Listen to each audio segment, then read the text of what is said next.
Hey everybody, it's Dr. Carmen Bryant and we are here in Car Chronicles. You guys ready? Let's do this.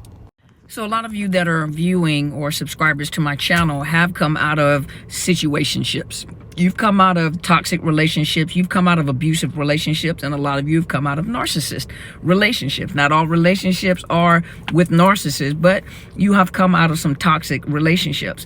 And now you're beginning to evaluate yourself and you're beginning to see that you got some codependency issues. So what are some signs of codependency? Let's talk about it. So let's talk about one called caregiving versus caretaking. Caregiving is to give someone care where they need care to be given, but you allow them to make their own decisions. You allow them to think for themselves. You don't take responsibility for the decisions that they make. If you make that decision, you are now responsible for the decision that you're making. But I'm going to take care. I'm going to give you care, but I'm not going to make all your decisions, because now you're making the other person codependent or dependent on you. Caretaking, on the other hand, is when you take upon the responsibility of the other person. That's almost like our empaths. You know, the empaths are like that. They take upon the responsibility of everybody's emotions. And some of you are not even empaths and you do it. You're codependent and you do it. So you take upon people the responsibility of their emotions, their thoughts, their feelings, where they'll put it on you and let you run around and do all the work yourself. And think about it. Who is it benefiting? It's not benefiting them, but now you're caretaking. So you don't know how to separate. Let's talk about another one. Low self-esteem, low self-worth. You have a problem accepting compliments. Somebody gives you a compliment, you're always trying to explain it away. Oh, this thing, oh, I bought this at the Goodwill. Oh, nobody asked you that. Just take the compliment and just say, thank you, I appreciate it. That's it. You have a hard time taking compliments. You don't feel like you're worth it. Anything good that happens for you, you don't feel like it's worth it. It's not going to last very long. You have a hard time just being you. You have a hard time taking praises. You have a hard time making decisions. You question all your decisions. You always ask people, what do you think about this? What do you think about this? What do you think about that?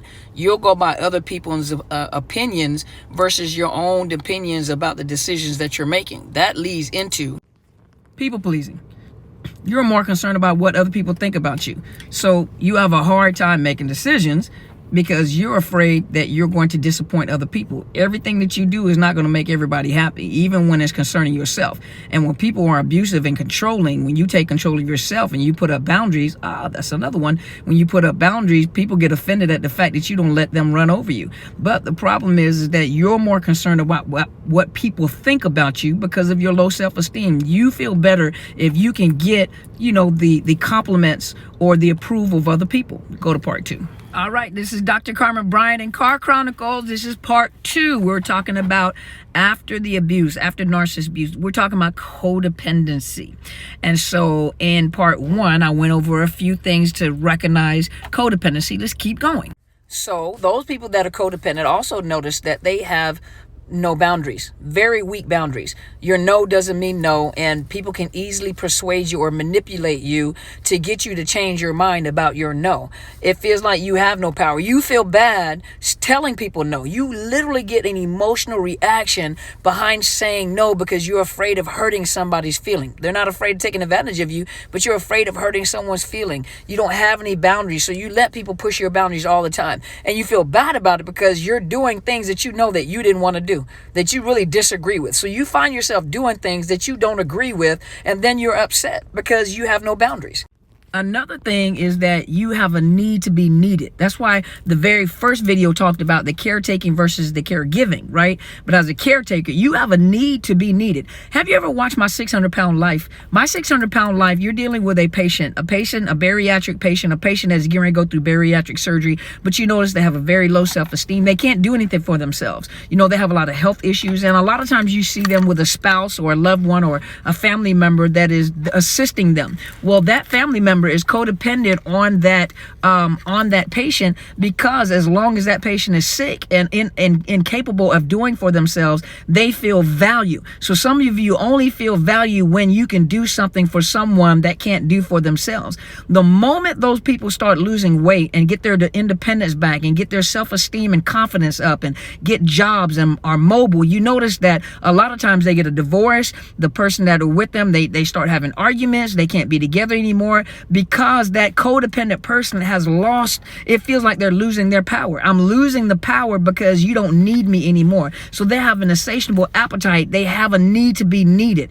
Another thing, when you do things for people, are you doing things for people out of the goodness of your heart? Buying gifts or getting attention. You're an attention seeker. You'll notice that I have to have attention. So even when you buy gifts, you want to make a big display of it. You want people to see, what a wonderful gift I've purchased. Open it up in front of people so they can see. You are an attention seeker. And think about all the things that we're talking about. All the behaviors that you have, being codependent on a person that is dependent on you, being codependent on them. But you are an attention seeker. You need the attention. And so here is not all of them, because there are more, but here are just some different aspects of codependency. So if you have some of these situations, seek help.